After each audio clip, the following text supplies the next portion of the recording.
Hey guys, this is Chris with Half Chrome. Today I'm going to cover everything you need to know about bringing a drone and flying a drone in the Dominican Republic. While I go over those topics, I'm going to be just showing some of the footage that I got when I was there. Overall, there's only really two important things you need to know and a few other things you might want to consider if you are thinking of bringing a racing drone or larger drone to the Dominican Republic. Flying in the DR is much easier than many countries, so it won't take long for me to tell you what you need to know. I'll be right back to tell you the two most important points and some other smaller points.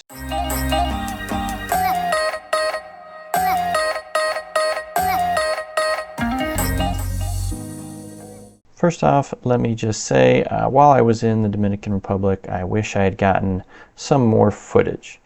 But the weather doesn't always cooperate when it is looking threatening. I don't want to put my drone up there. And also there was one day I wasn't feeling great when we went out and about, so I did miss an opportunity there. I would have loved a chance to get the drone up to get an aerial view of these rainbows.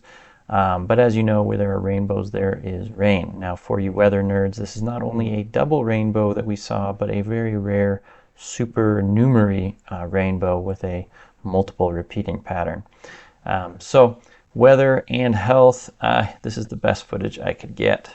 So I flew 2 different mornings at the resort we were staying at. I typically like to record early in the morning around sunrise because there's always the fewest people around to annoy and you get the least amount of attention. So occasionally you see the pool guys and the beach cleanup crew, but not too many other people are bothered by your presence. While, by at least my understanding, I wasn't breaking any rules, I do always try to be respectful of the people around me. So first up, getting your drone to the Dominican Republic. The drone I brought with me was the Mavic Mini 4, so it is a relatively slow drone, at least compared to a racing drone, and it is very lightweight. The drone attracted zero attention at the airport, coming or going to or from the Dominican Republic.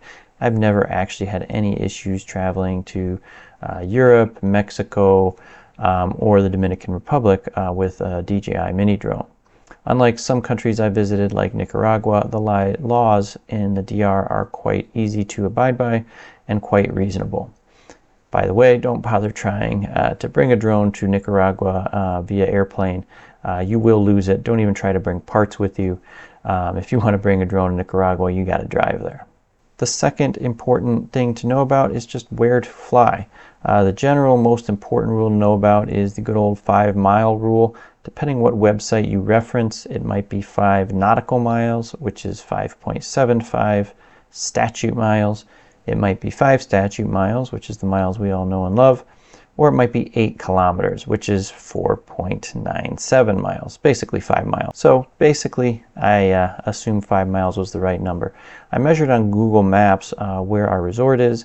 It's just over 5 miles from the end of the runway and over 6 miles from the center of the airport. So either way, I figured I was safe. I also noticed that landing aircraft always flew behind the resort by a mile or two based on the angle of the runway at the airport. So overall, I felt quite comfortable flying there. There are several other rules you should be aware of if you've flown in other countries.